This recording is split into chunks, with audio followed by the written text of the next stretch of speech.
Hello friends and dear students, कैसे हैं आप सब लोग।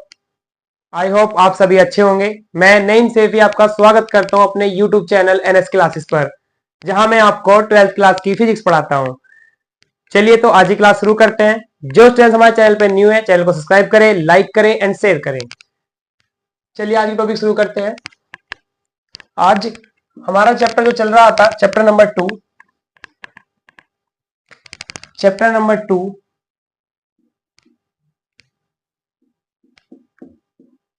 गोस की परमें, ये हमारा चैप्टर चल रहा था जिसको हमने पढ़ा था।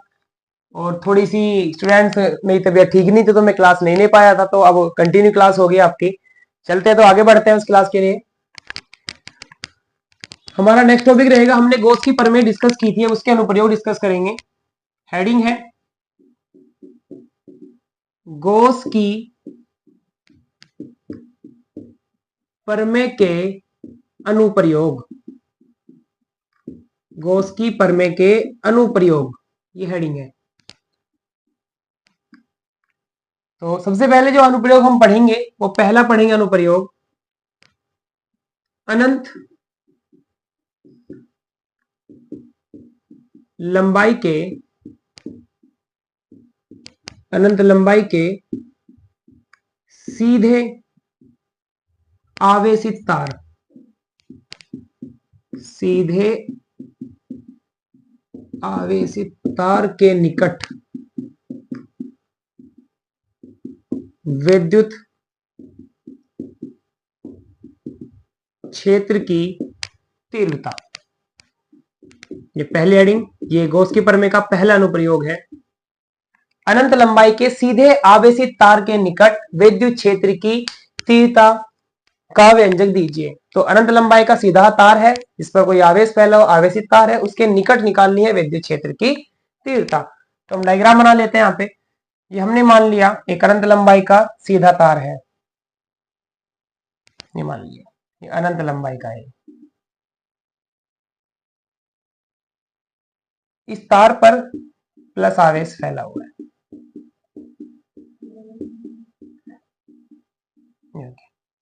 तार के निकट निकालनी है, तो हमने माना तार से आर दूरी पर एक अन्य बिंदु हमने मान लिया ये पी है। इस पी पर ही हमें क्या निकालनी है, विद्युत क्षेत्र की तीव्रता। इसी पर हमें विद्युत क्षेत्र की तीव्रता निकालनी है, बिंदु पी है हमारा। D vector E vector. इसके लिए हम इस बिंदु पी से जाने वाला एक गॉसियन पृष्ठ खींच लेते हैं। हमने इस बिंदु पी से गुजरने वाला क्या खींच लिया है, गॉसियन पृष्ठ। ये हमने गॉसियन पृष्ठ खींच लिया है। यहाँ पे ये बिंदु पी से गुजरता है, गॉसियन पृष्ठ हमने खींच लिया जो बिंदु पी से गुजरता है। अनंत लंबाई का सीधा विस्तार का अर्थ हमारा है कि चलो इस पर प्लस क्यू आवेश एक समान रूप से फैला हुआ है। तो एक अवयव मान लिया हमने, क्षेत्रफल अवयव, इससे फ्लक्स गुजर रहा है डी ए। इसके बाद इसके तीन सरफेस हैं, सरफेस 1, सरफेस 2 और सरफेस 3। जैसे कि मार्कर है, इसके एक ऊपर वाले, एक नीचे वाले और एक गोल चारों तरफ के। तो ऐसे ही एक सरफेस हो गई तुम्हारी। इसका हमने मान ली इसके अंदर जो तार हमने लिया है, इंक्रोच किया है, घेरा हुआ भाग, उसकी लंबाई कितनी है, एल। और इसका नाम है गॉसियन पृष्ठ या काल्पनिक पृष्ठ, गॉसियन पृष्ठ। ठीक, अब इसके तीन सरफेस पर अगर माने तो पहला विद्युत क्षेत्र की तीव्रता ई होगा, इधर डी है वेक्टर। ऐसे यहां पर भी होगा, तीनों सरफेस पर होगा ई और डी।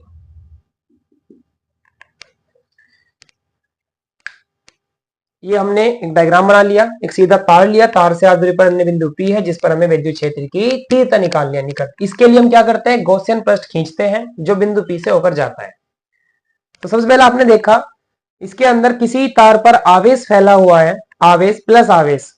जब भी कोई आवेश किसी एक समान लंबाई के तार पर एक समान रूप से फैला होता है या वितरित होता है, उसे क्या कहा जाता है, रेखीय आवेश घनत्व, ये हमने पहले ही पढ़ा था।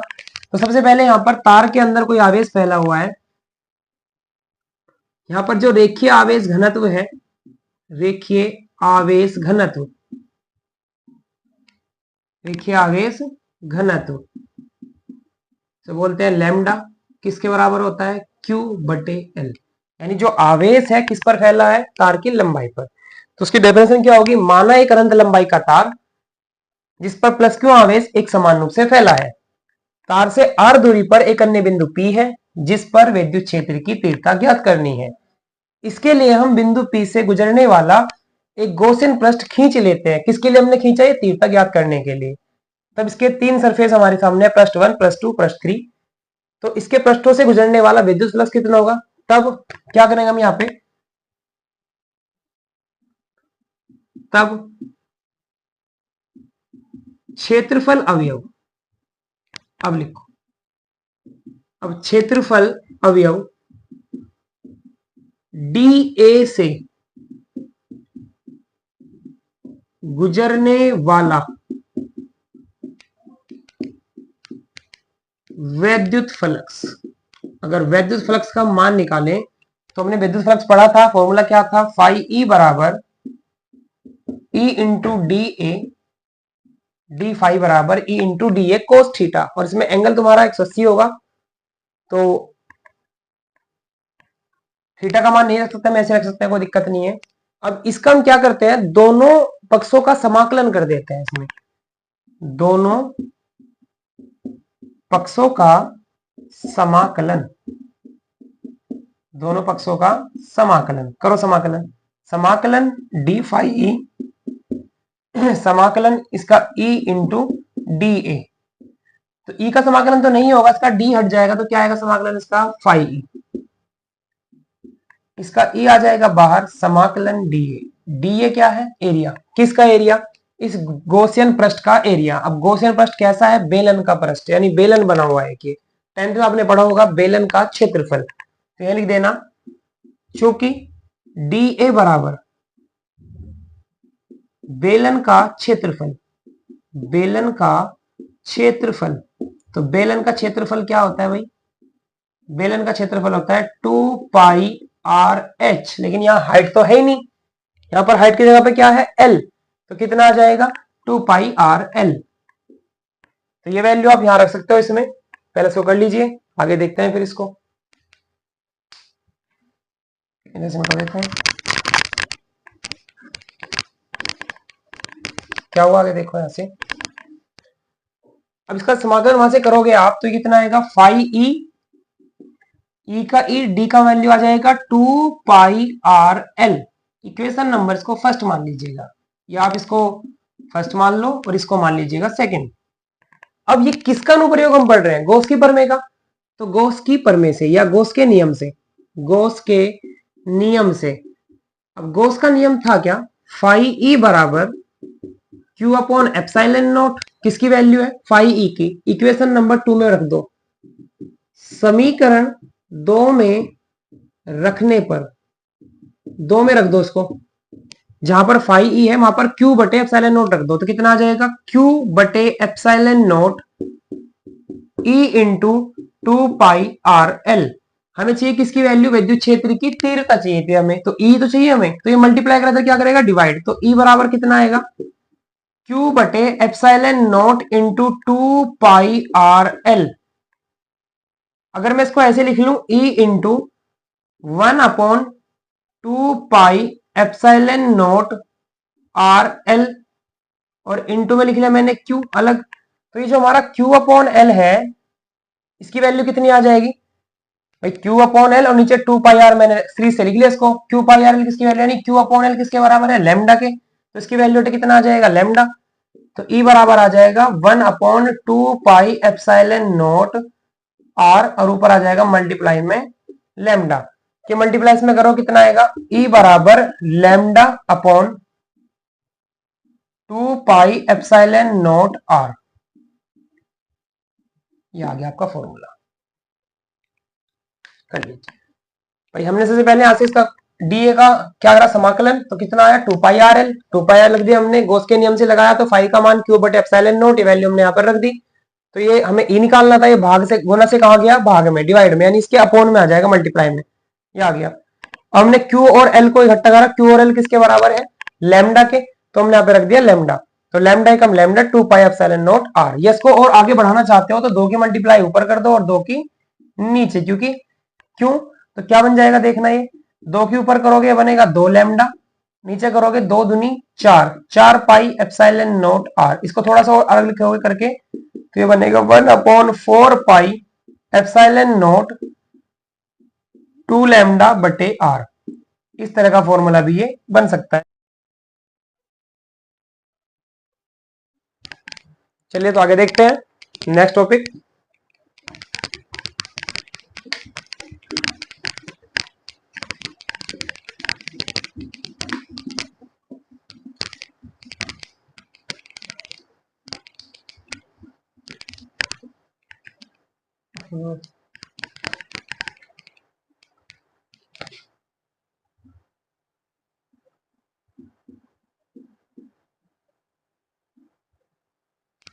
दूसरा अनुप्रयोग,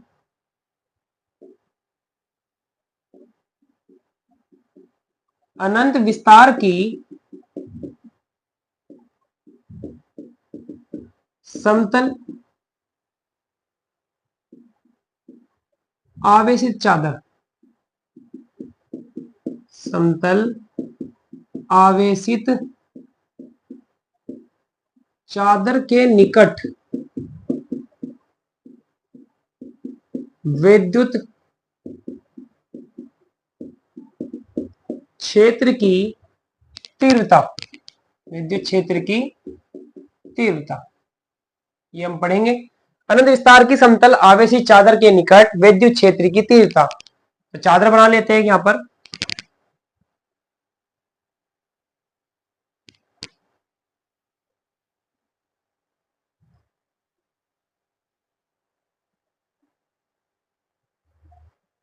इसके आर पार हमें कि बेलन हमने मान लिया, ये इस चादर के आर पार है।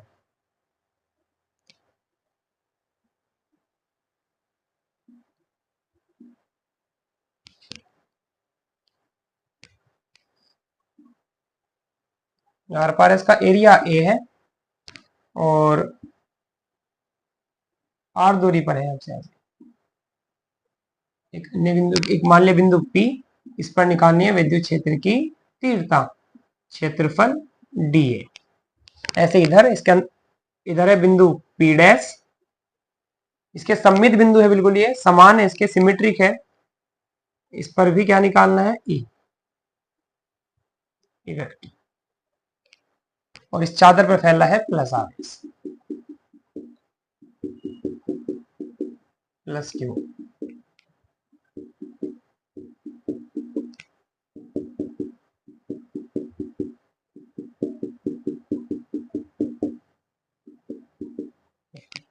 और इसका नाम है गॉसियन बेलन, गॉसियन बेलन।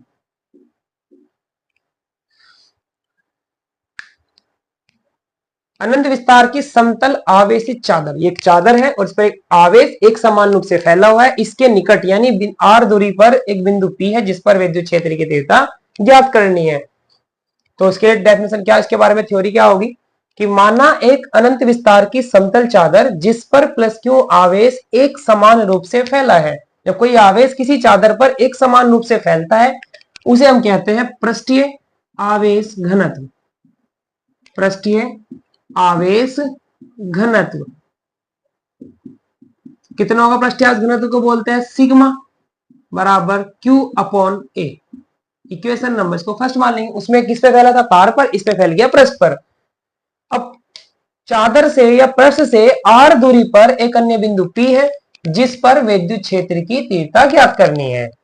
इसके लिए हम क्या करते हैं, इस पृष्ठ के आर पार एक गॉसियन बेलन की कल्पना करते हैं और बिंदु पी के सममित पृष्ठ के दूसरी ओर एक अन्य बिंदु पी डैश है, बिंदु पी के सममित पृष्ठ के दूसरी ओर एक अन्य बिंदु पी डैश है, इसके सममित है, जितना विद्युत फ्लक्स इस पर होगा उतना ही विद्युत फ्लक्स इस पर भी होगा। तब क्षेत्रफल अवयव, क्षेत्रफल अवयव डीए से गुजरने वाला वैद्युत फ्लक्स, वैद्युत फ्लक्स, तो अभी मैंने सैम निकाला था वो इस से निकालेंगे, डी फाई ई बराबर ई इंटू डी ए। लेकिन इसमें जितना पी पर है उतना ही किस पर है, पी डैश पर, तो वन टाइम टू टाइम इसको ऐड कर दीजिए दो बार, ई इंटू डी ए, तो कितना हो जाएगा, डी फाई ई बराबर 2e इंटू डी ए। दोनों पक्षों का, जब दोनों तरफ डी और डी में एक वैल्यू आती है तो क्या करते हैं, दोनों पक्षों का समाकलन, दोनों पक्षों का समाकलन करो, समाकलन, इसका समाकलन करोगे डी फाई ई, 2e बाहर ले लेंगे, किसका समाकलन होगा, सिर्फ डी ए का, इसका डी हट गया, क्या बचेगा, फाई ई, ये बचेगा 2e इंटू, अब डी ए क्या है, क्षेत्रफल किसका, उस पृष्ठ का क्षेत्रफल, कितना क्षेत्रफल है उस पृष्ठ का, ए, तो 2e a, इक्वेशन नंबर कौन सी आ गई, 2। अब किसका अनुप्रयोग हम पढ़ रहे थे अभी, गॉस की प्रमेय का अनुप्रयोग, तो यहां क्या लगा देंगे, गॉस के नियम से, गॉस के नियम द्वारा या गॉस के नियम से, गॉस का नियम क्या था, फाई ई बराबर क्यू बटे एप्सिलॉन नॉट, ये मान रख दो समीकरण 2 में, समीकरण 2 में रखने पर, समीकरण 2 में रखने पर, रखो समीकरण 2 में इसको, फाई ई बराबर क्यू बटे एप्सिलॉन नॉट कहां रखना है, समीकरण 2 में रखना है, पहले यहां देख लो उसको, तो कर लीजिए पहले, देखिए देखिए आगे, जब इसको समीकरण 2 में रखोगे यहां पर फाई की जगह पे कितना आएगा, Q अपॉन एप्सिलॉन नॉट बराबर 2e a, हमें निकालनी है E की वैल्यू, तो 2a अपॉन में आ जाएगा, तो E बराबर आ जाएगा Q upon epsilon nought into 2a, और Q upon a, Q upon a, Q upon a किसके बराबर है, सिग्मा के, तो आ जाएगा E बराबर sigma upon 2 epsilon not, 2e e भी रोक दिया, 2a अपॉन में आ गया, और a Q अपॉन a किसके बराबर है, पृष्ठीय आवेश गुना तो सिग्मा के, तो हमने रख दिया इसके यहाँ पे सिग्मा, तो E बराबर sigma upon 2 epsilon not, Gauss की प्रमेय का दूसरा अनुप्रयोग कर लीजिए। चलिए आगे बढ़ते हैं, नेक्स्ट हेडिंग है हमारी, गॉस के नियम से कूलाम के नियम का निगमन। तो गॉस के नियम से हमें कूलाम का नियम लाना है, तो सबसे पहले हम मानते हैं ये बिंदु एक O बिंदु है, इस पर प्लस क्यू आवेश स्थित है, बिंदुओं से r दूरी पर एक अन्य बिंदु, ये हमने P रखा है, जिस पर क्या निकालनी है, विद्युत क्षेत्र की तीव्रता, और क्षेत्रफल अवयव कितना है, dA। अब बिंदु P पर विद्युत क्षेत्र की तीव्रता निकालने के लिए हमें क्या खींचना पड़ेगा, एक गॉसियन पृष्ठ, तो हम मानते हैं कि बिंदु P से होकर जाने, और बिंदु P पर इस पर रखा है Q नोट आवेश। अब आवेश Q तथा Q नोट के बीच विद्युत बल ज्ञात करने के लिए हम बिंदु P से होकर जाने वाला एक गॉसियन पृष्ठ खींच लेते हैं, जो बिंदु P से होकर जाता है, तो थोड़ा सा इसको इधर खींचेंगे,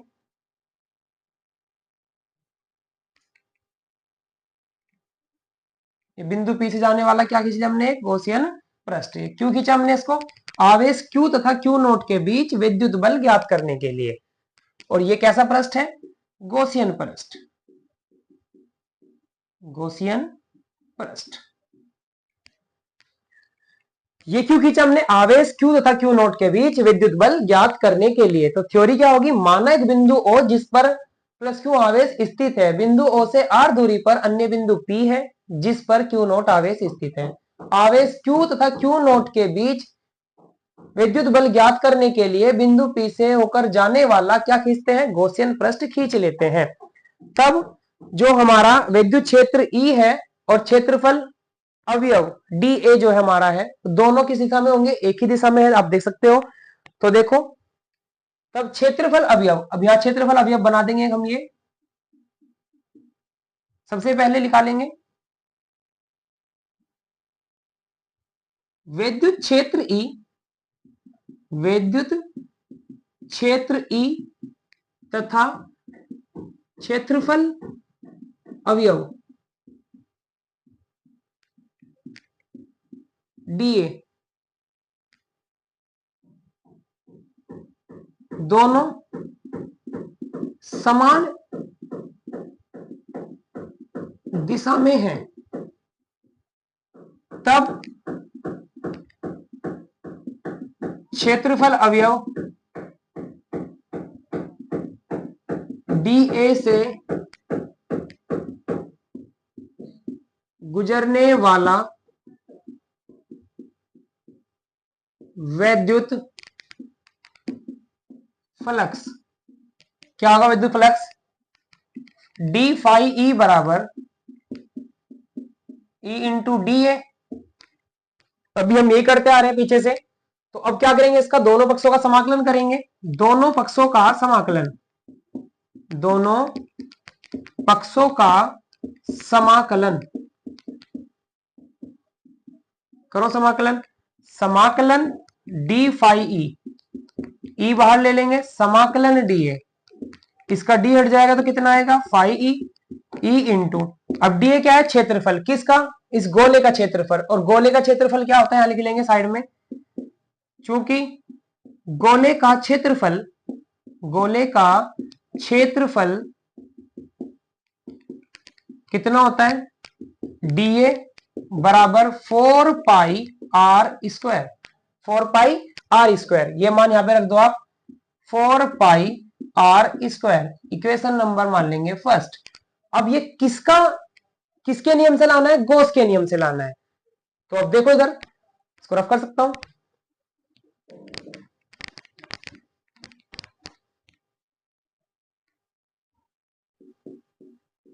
गॉस के नियम से, क्या गॉस का नियम था? फाई ई बराबर क्यू बटे एप्सिलॉन नॉट, इसका वैल्यू रख दो समीकरण 1 में, जो अब तक करते हैं हम पीछे। समीकरण 1 में रखो तो यह आ जाएगा क्यू बटे epsilon naught E into 4 pi are square. E की वैल्यू हम निकालेंगे पहले, तो ये बटे में आ जाएगा, तो ई बराबर आ जाएगा क्यू बटे epsilon nought into 4 pi are square. इसको और सिंपल कर लिखो, 1/4 pi epsilon nought, 1/4 pi epsilon nought हमने अलग कर लिया और क्यू बटे आर स्क्वायर अलग कर लिया। इक्वेशन नंबर कौन सी आ गई है? 2। अब आवेश क्यू तथा क्यू नॉट के बीच लगने वाला बल या विद्युत क्षेत्र की तीव्रता, अब हम जानते हैं फॉर्मूला हमने पढ़ा था विद्युत क्षेत्र की तीव्रता का चैप्टर नंबर 1 में, तो वो था E बराबर F upon Q not, F upon Q not. अब यहां पर तुम्हारी जो E की वैल्यू अगर निकालूं या F की वैल्यू अगर निकालूं, या ये E की वैल्यू के नंबर 2 में रख दो या E की वैल्यू यहां पर रख लो, या मैं इसको अगर बनाऊं तो ये क्या बनेगा? F बराबर E क्यू नॉट, और E की वैल्यू आपके पास कितनी है? 1/4 पाई एप्सिलॉन नॉट क्यू बटा स्क्वायर। यहां से वैल्यू उठाओ और यहां रख दो इस E की जगह पे, उधर का लिख लीजिए आप। देखिए आगे फिर,